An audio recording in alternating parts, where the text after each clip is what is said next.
Mesdames, Messieurs, bonsoir et merci de votre fidélité. Notre pays, le Bénin, jouit d'un emplacement géographique favorable.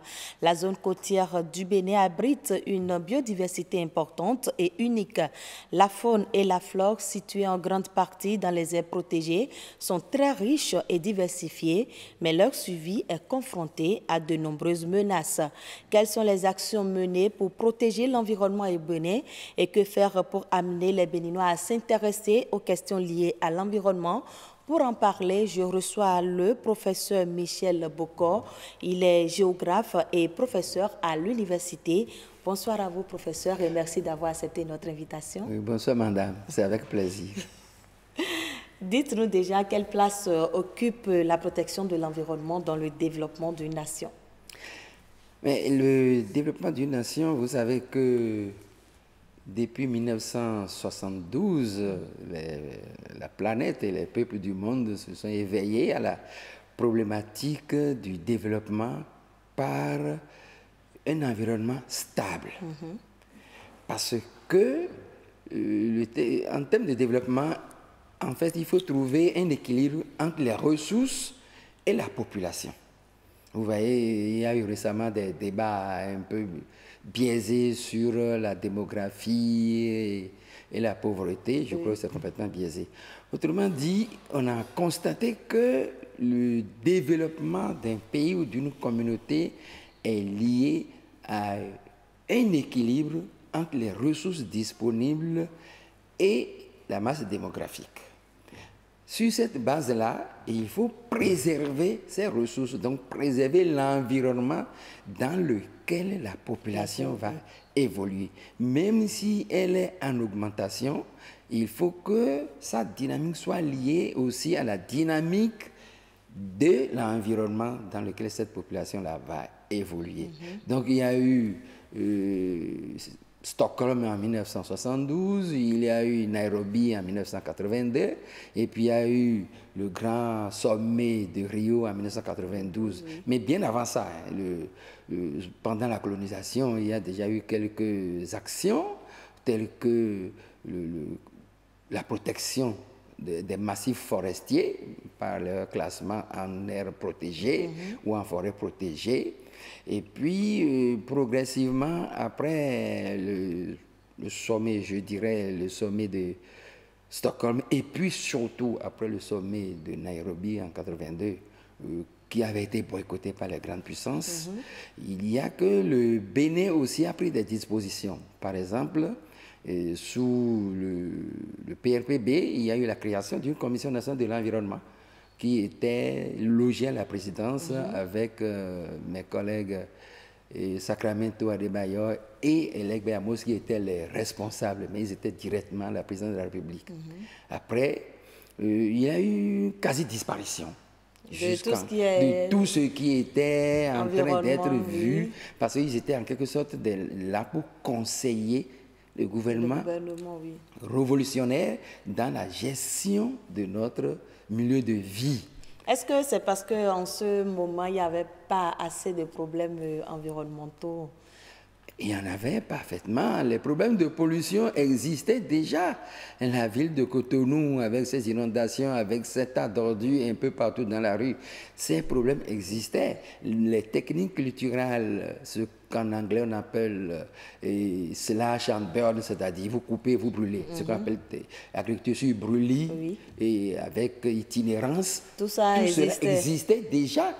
L'attaque de la faune et de la flore. Peut-être que les gens ne percevaient pas trop la menace. Les gens ne percevaient pas trop la menace parce qu'ils estimaient que vu le nombre qu'on était, vous imaginez, à l'indépendance on était moins d'1 million, aujourd'hui on est plus de 10 millions. Donc, vous pour voyez le même espace. Pour le même espace qui ne peut pas évoluer de toutes les manières. On n'allait pas rentrer à la conquête du Moyen-Âge pour aller conquérir les pays d'à côté. Ce n'est pas possible, on n'a même pas la capacité de le faire. Et donc les problèmes n'étaient pas si aigus que ça. Mais imaginez-vous que le problème du changement climatique, par exemple, a commencé à être constaté seulement après 88, après 1988, c'est quand même pas si loin que ça. C'est vrai. Oui, donc ça veut dire que sur le plan mondial aussi, il avait une certaine léthargie parce qu'on ne réagit réellement que lorsqu'on est un peu pris à la gorge. Le Bénin s'est vraiment impliqué dans les questions liées à l'environnement à partir des années 90, 92. Réellement, Ah oui. pour dire les choses comme elles sont, hein, comme on dit vulgairement, c'est à partir le gouvernement de Soglo, je crois, en 1992, qu'il y a eu le premier ministère en charge de l'environnement avec M. Eustache Sarré, et à qui a succédé après Aoyo, et puis après il y a eu d'autres ministres qui sont succédés jusqu'à ce jour. Avec les différentes dénominations. Avec des changements de dénomination qui montrent aussi qu'il y a, je ne dirais pas une évolution de la perception des problèmes, mais il y a une différence plutôt de perception. Lorsque vous dites cadre de vie, je peux dire que c'est restrictif. C'est restrictif, oui. Mon cadre de vie dépend de mon statut social et de mes activités professionnelles. Donc, ce n'est pas si généralisable que cela. Le cadre de vie du paysan, ce n'est pas le cadre de vie du citoyen, du citadin. Donc, je crois que celui qui dit environnement, c'est plus globalisant, oui. C'est plus englobant, comme disent les pédagogues. Mais est-ce qu'on peut déjà dire que depuis 90 et toutes les nominations qu'on a connues pour le ministère en charge de l'environnement, quelque chose a évolué par rapport à la gestion des questions environnementales? Ce qui a évolué, c'est surtout sur le plan institutionnel. Malheureusement, je reviens là-dessus.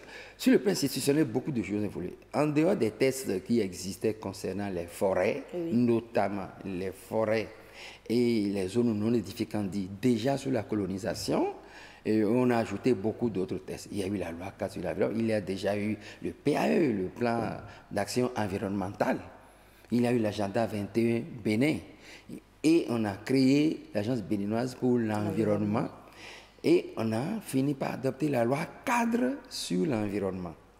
Mais l'impression qu'on a en général, c'est qu'on fait tout cela lorsque de l'extérieur, on a une certaine pression pour dire, nous, on ne peut pas vous aider tant que vous n'avez pas un cadre juridique. Tel cadre institutionnel permettant d'encadrer les actions. Malheureusement, quand nous créons le cadre institutionnel, ce cadre-là reste vide. Donc, on a eu beaucoup de lois. Il y a eu, je me souviens déjà dans les années 70-80, j'ai participé à la rédaction du Code minier au ministère des Mines. C'était déjà très avancé. Mais aujourd'hui, quand vous regardez, vous dites, mais ce Code minier, il ne pêche pas beaucoup de côté. Il y a eu le Code forestier. J'étais avec d'autres collègues beaucoup plus anciens, le professeur Lirou par exemple, où on a participé aussi à la gestion intégrée des ressources en eau. Mais aujourd'hui, est-ce que celui qui cultive son coton à Perere sur le bassin de l'Okpara s'inquiète des conséquences des pesticides sur le pêcheur qui est à Canvier? Oh, c'est là une problématique de gestion intégrée des ressources en eau. Voilà, donc on crée des cadres. Mais si le Bénin a adopté aussi, ça gire, ce qu'on appelle plan national de gestion intégrée des ressources en eau. Oui. Mais est-ce que réellement, lorsque je suis en train de jeter des engrais, par exemple, du côté de la Donga, à Pabégou, à la source de l'Ouémé, je sais que je provoque la prolifération des jacentes d'eau sur le lac Nokoué. Est-ce que je réfléchis à ça? Oh là, c'est une problématique de gestion intégrée. Donc, on a créé beaucoup de cadres institutionnels, de contextes, de structures, mais qui ne sont pas toujours opérationnels. Et si on vous demande de faire un état des lieux par rapport à la gestion des questions environnementales, qu'est-ce que vous allez dire? Mais notre environnement au Bénin est en voie de dégradation rapide, et très rapide. Parce que par profession, moi, je continue, et par ma position institutionnelle aussi, je continue de parcourir le Bénin du nord au sud, depuis la vallée du Niger jusque dans la vallée du Mono, de l'Ouémé, du Koufo. Et je constate Un exemple. Oui. Entre Savalou et Djougou, je me souviens en 1981, quand je faisais le terrain avec mon ami, paix à son âme, Madame Sikirou, mais la forêt d'Aoro et de Tchetou était bel et bien en place avec une scie. Mais reprenez le même axe aujourd'hui, mais vous allez chercher où se trouvait Aoro et Tchetou. Vous ne verrez plus rien. C'est un exemple banal. Vous allez à Tuik-Liba, il y avait une forêt là à Tuik-Liba, mais allez à l'intérieur, il n'y a plus rien, il n'y a plus d'arbres dans la forêt de Tuik-Liba.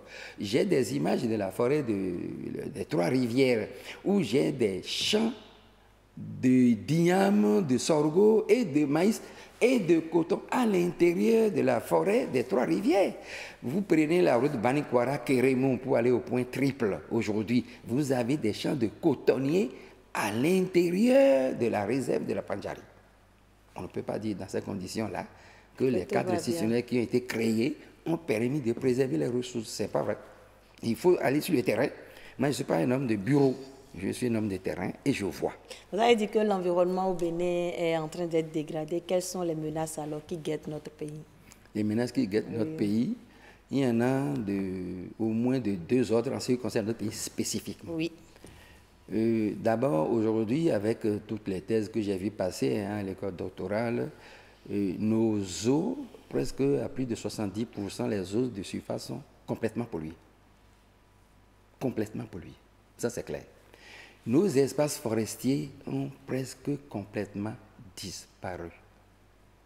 Quand vous regardez les superficies au début des années 60 et vous regardez ce qui reste encore aujourd'hui, c'est à peine 20% de ce que la colonisation nous a légué.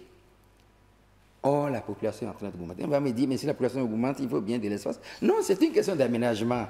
Allez, par exemple, il y a quelques années, j'étais dans le sud du Brésil, à Curitiba. On est allé sur le littoral.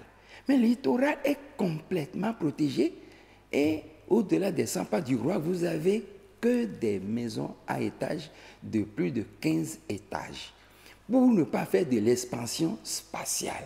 Est-ce que nous avons le sol adéquat pour construire des immeubles à 15 étages et autres? Je vous dis, sur la plage de Curitiba, c'est le sable, tout comme vous allez à Rio ou à Vlekété, ce n'est pas différent. Je me souviens des photos qu'on a eu à prendre sur cette plage, c'est exactement des plages identiques. C'est vrai qu'ils ont les reliefs granitiques quelques mètres plus loin, mais sur la plage, c'est du sable. Et les gens viennent jouer sur du sable sans être emmerdés par les gens qui viendront les coloniser. Alors, des exemples comme ça, on peut en citer tout le temps. C'est-à-dire, c'est une question d'aménagement du territoire. Parce que l'aménagement du territoire, c'est d'abord la clé de la protection de l'environnement. Je me souviens que j'ai un ami qui est à la Banque mondiale aujourd'hui, qui m'a amené un texte qui a été voté à l'Assemblée pour interdire toute transaction foncière entre Godomé et Ouida.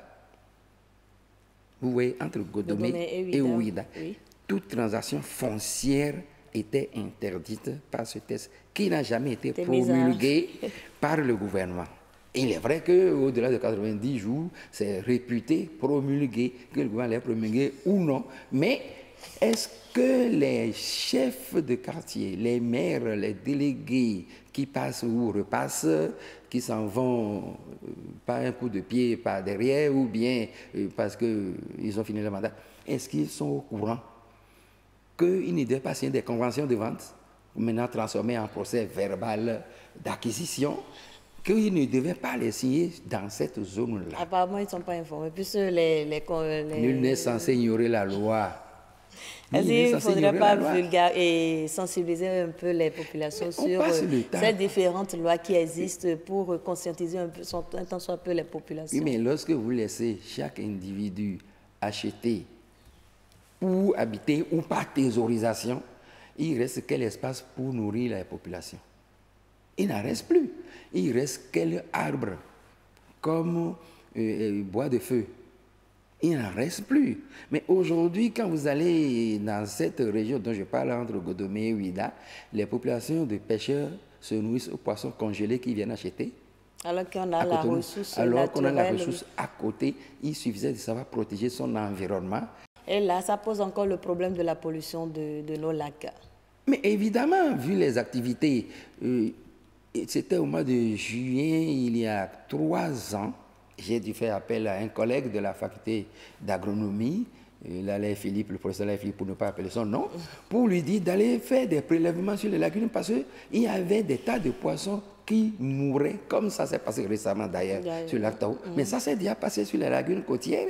Et quand il est revenu, il m'a dit non, vos amis, vos parents font des cultures maraîchères le long de la lagune et ils utilisent donc c'est des pesticides qui sont lessivés dans parce que entre-temps le fleuve Mono s'est gonflé lorsqu'on a fait des lâchers, la lagune a envahi les jardins périphériques et tous les pesticides qu'ils ont utilisés ont été lessivés, ramenés dans la lagune et il y avait des poissons qui flottaient partout. Est-ce qu'il est encore possible d'avoir des lacs sains, non pollués dans notre pays?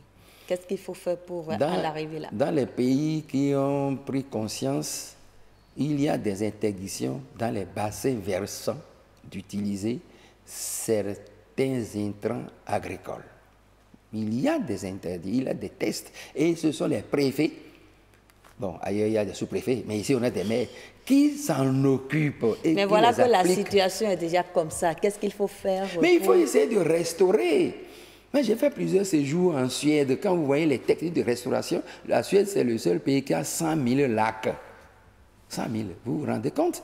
C'est un grand bouclier ancien, massif, granitique, avec un système d'érosion glaciaire qui a su creuser beaucoup de petits lacs. Mais ils ont des techniques pour restaurer tous ces lacs-là. J'ai eu la chance de faire 4 séjours en été dans ce pays-là. Il y a des techniques de restauration. Si on veut, on peut le faire. Ce n'est pas aller draguer. Draguer, ce n'est pas une restauration. C'est aggraver la situation. Vous allez mettre en suspension tout ce qui est en sédiment et les sédiments en suspension tuent les œufs de poisson. Voilà. Donc là, vous allez encore créer d'autres problèmes, oui. Créer d'autres problèmes. C'est pas ça. Ils ont des techniques que j'ai vues à l'œuvre pour restaurer les écosystèmes pollués. Est-ce que vous mettez vos travaux de recherche à la disposition des gouvernants pour la préservation de notre environnement, professeur? Je vais vous décevoir parce qu'au début de ma carrière, j'ai été chef de service ministère, on appelait en ce temps-là ministère de l'enseignement supérieur et technique, METS, quelque chose comme ça, c'était sous feu Augustin Enfant.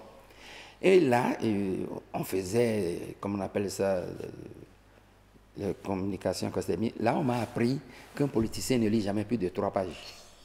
Alors, ne me demandez pas de mettre à sa disposition un document de 250 pages. Donc, il va falloir que je fasse encore une synthèse.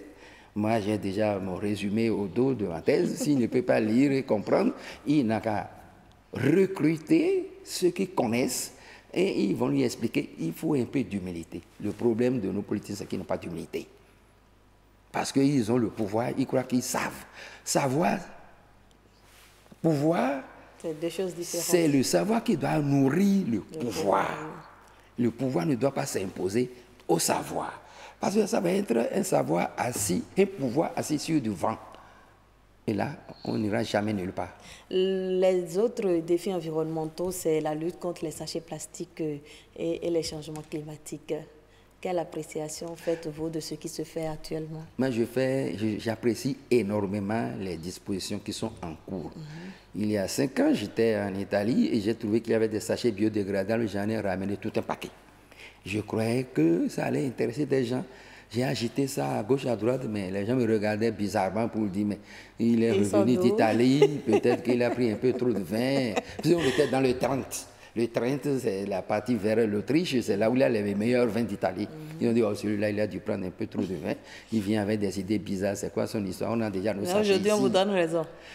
Bon, il vaut mieux avoir raison plus tard que ne jamais avoir raison. Mais moi, je suis très content qu'on en soit là déjà. Mais il faut évoluer. C'est-à-dire? Parce que quand j'ai lu les tests, il y a encore des choses qu'on peut améliorer. C'est vrai, on ne peut pas aller de 0 à 100 d'un seul coup. Il faut une gradation. C'est déjà un bon départ. Selon vous, comment doit se mener la lutte? Parce qu'on constate sur le terrain qu'il y a un cafouillage total. Le cafouillage vient de la mentalité béninoise. J'ai fait l'expérience du Congo-Brazza en 2004. Eux, ils ont une usine de fabrication de sachets.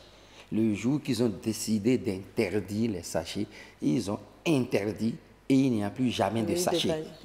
Mais ils ont déjà pris la disposition d'amener des sachets biodégradables et des intissés que vous pouvez réutiliser plusieurs fois, même pendant des semaines sans les jeter. J'ai l'impression qu'on n'a pas pris cette disposition-là. Et c'est ça la caractéristique béninoise. Ou bien on fait avec tellement de lenteur que les problèmes nous dépassent, ou bien on fait avec tellement de désinvolture qu'on ne règle aucun problème. Hélas. Et selon vous, comment il faut mener cette lutte? Il faut y aller parce qu'on a dit bientôt ce sera la répression. Les populations disent on n'a pas de quoi changer les... Mais c'est ce que je vous ai dit. Au Congo, ils ont... Voilà qu'ici, on n'a pas encore... Oui, on n'a pas encore l'usine. Il faut donc changer de stratégie. Oui, mais quelle est cette idée à partir du moment où on a déjà occupé, on a vendu les marécages où il y avait les feuilles de thalia que les gens utilisaient pour emballer. On a vendu tous les marécages au privé. Personne, aucun maire n'a trouvé incongru d'aller vendre un espace qui est du domaine public de l'État. On vend des individus, personne n'y trouve rien à dire. Vous allez derrière le commissariat de Fifadji, vous allez trouver un grand marécage qui est complètement colonisé par des bâtiments à étages et autres. Personne n'a trouvé que cela ne pouvait pas se faire. Donc on se prive nous-mêmes de la possibilité de trouver des solutions par des comportements antérieurs qui sont complètement écocides. C'est le drame du Bénin. Je ne suis pas désespéré, mais je dis, il faudrait quand même que ceux qui ont la charge d'administrer l'environnement se prennent un peu plus au sérieux. On ne peut pas faire ce genre de situation et pouvoir du jour au lendemain dire, eh bien, désormais, vous n'avez plus de sachets. On n'a plus de sachets, on est d'accord. On va sévir et autres. Il faut faire venir les sachets. Il y en a dans le monde entier. Je vous ai dit, j'en ai ramené d'Italie. Il y en a dans le monde entier. Vous en avez ramené d'Italie. Est-ce que depuis le vote de cette loi, vous avez continué à sensibiliser les populations sur les impacts négatifs des sachets non biodégradables? Il n'y a pas de jour chez moi où j'écris sur tout ce qui me sort encore des sachets noirs ou jaunes. Ça, c'est la guerre à la maison. Mais je ne suis pas chargé dans mon quartier d'aller faire la guerre à tout le quartier. Mais il faut que chaque citoyen se prenne au sérieux et se dise « je suis aussi responsable de mon environnement ». Chaque citoyen doit se dire « je suis aussi responsable de l'environnement ». Parce qu'on a cette mentalité à dire « bon, ça c'est l'État n'a qu'à s'occuper, il va s'en charger, il va s'occuper de ses problèmes et moi je m'occupe de mes problèmes ». Non, nous sommes tous là responsables de notre environnement. C'est peut-être là où le terme cadre de vie prend un peu son sens. Nous sommes tous responsables du milieu où nous vivons. Il faudrait que tous les citoyens en arrivent à ce niveau de responsabilité. Mais le problème, c'est un problème sociologique. Le citoyen regarde celui qui est un peu plus haut que lui. Donc, selon vous, le Béninois n'a pas à cœur la chose environnementale? Le Béninois n'a pas à cœur la chose environnementale parce qu'il ne voit pas de bon exemple venir d'en haut. Il ne voit pas de bon exemple venir d'en haut. Si moi, je suis dans mon quartier et que j'ai des gens à un niveau social inférieur, ils me voient comment je me comporte côté environnement, ils n'ont aucune envie d'améliorer aussi leur propre comportement. Si moi je jette des ordures partout, je manipule des sachets plastiques partout et que eux qui ont moins de moyens que moi, ils voient ça, mais comment vous voulez, je peux les convaincre qu'ils ne doivent plus les utiliser. C'est là le vrai problème. Par rapport à la gestion des ordures, justement, il y a quand même un peu d'amélioration dans la ville de Cotonou et autres. Et il y a même des sanctions par rapport à la pollution esthétique. Oui, j'ai vu passer, on m'a parlé de sanctions à la pollution esthétique et certains terre-pleins dans la ville de Cotonou brutalement sont devenus propres. C'est la preuve qu'on ne va pas passer le temps d'y sensibiliser. Il faut sévir. Il faut appliquer les tests. Que disent les tests? Les tests n'ont jamais dit de sensibiliser. Quand vous lisez les tests, ils n'ont jamais dit de sensibiliser. Ils ont dit, celui qui fait ça, telle amende, ou bien tel mois de prison avec telle amende, avec où. C'est et où. C'est ce que disent les tests toujours. Hein. Mais ici, on prend les tests et après on dit, bon, nous allons sensibiliser. Mais avec vous allez les populations, ils n'ont pas l'argent. Vous pouvez me dire, l'enfant qui n'a pas 7 ans, comme on dit l'âge de raison, Oui. on va l'éduquer.